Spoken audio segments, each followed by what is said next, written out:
بسم اللہ الرحمن الرحیم۔ بسم اللہ الرحمن الرحیم۔ 8 شوال 1344 ہجری یوم انہدام جنت البقیع۔ سوال یہ ہے کہ اولیاء اللہ اور صالحین کی قبروں پر مزار تعمیر کرنا کیا بدعت و شرک ہے؟ آئیے قرآن حکیم سے پوچھتے ہیں، کیا مزارات کی تعمیر کا جواز شرعی اللہ کی پاک کتاب میں موجود ہے؟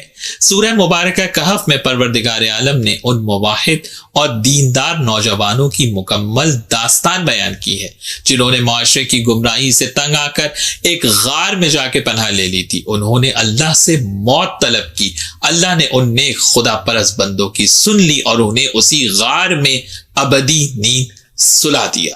انہی اصحاب کہف کی قوم میں جو اہل ایمان اور صاحب اختیار افراد تھے، انہوں نے کہا، قرآن نے اسے نقل کیا ہے، قال الذین غلبوا علی امرہم لنتخذن علیہم مسجدا، ہم ان پر علیہم ان کی قبروں پر مسجد تعمیر کریں گے۔ قرآن حکیم کا اسلوب یہ ہے کہ اللہ جب بھی کوئی داستان بیان کرتا ہے، اگر اس قصے میں کوئی خلاف شرع بات ہو تو فوراً اللہ تنبیہ کر دیتا ہے۔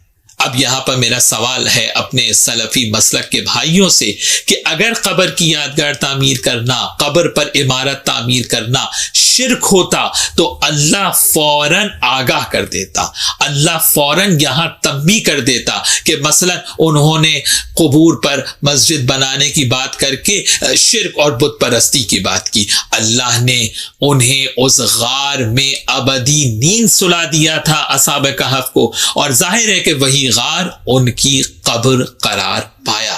اللہ نے نہ صرف ان کی قبر پر مسجد اور عمارت بنانے کی بات پر یہاں اعتراض نہیں کیا، بلکہ اس بات کو حق قرار دیا ہے۔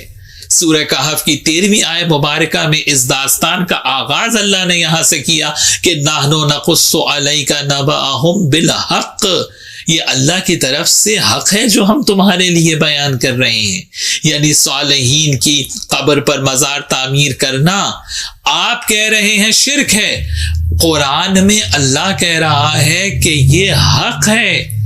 اب تو دنیا سمجھے کہ آل سعود نے جنت البقیع کے مزارات کو مسمار کر کے صریحاً قرآن کی مخالفت کی ہے۔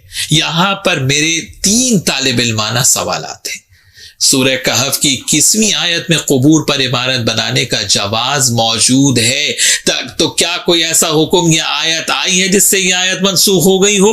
کیا کوئی دلیل موقع موجود ہے جس سے اس آیت میں بیان ہونے والا مفہوم رد ہو جاتا ہو؟ کیا پیغمبر اکرم صلی اللہ علیہ وآلہ وسلم سے کوئی حدیث موجود ہے جس میں آپ نے ارشاد فرمایا ہو کہ صالحین اور اولیاء کی قبروں پر مزار تعمیر کرنا شرک ہے؟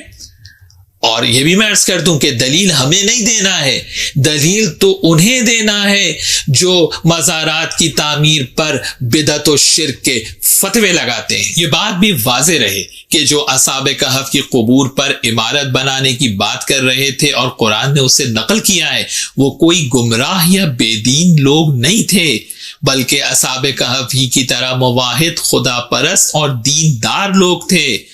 قرآن میں کہیں ان کی گمراہی کی پہ کوئی اشارہ موجود نہیں ہے، اور ہمارے اس نظریے کی تائید معروف اہل سنت مفسرین نے بھی کی ہے۔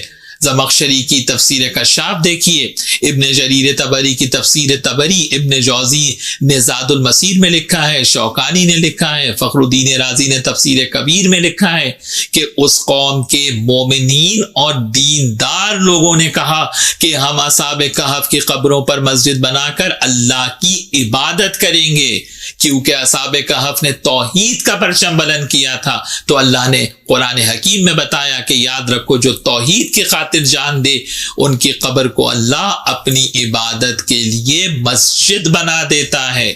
ہمارے ائمہ معصومین کے روضے مزارات مقدسہ در حقیقت مساجد ہی تو ہیں، اور اس کی وجہ یہ ہے کہ وہاں عبادت صرف اللہ کی جاتی ہے، وہاں سجدہ صرف اور صرف اس وحدہ لا شریک کی ذات کو کیا جاتا ہے۔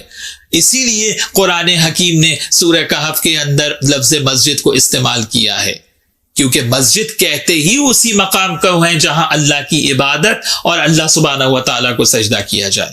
اور جنت البقیع میں رسول اللہ صلی اللہ علیہ وسلم نماز پڑھا کرتے تھے۔ یعنی آل سعود نے فقط رسول اللہ صلی اللہ علیہ وآلہ وسلم کی بیٹی حضرت فاطمہ زہرا سلام اللہ علیہا کی قبر ہی کو نہیں ڈھایا، بلکہ رسول جہاں نماز پڑھتے تھے اس مقام کو بھی منہدم کرنے کے سنگین گناہ کے وہ مرتکب ہوئے ہیں۔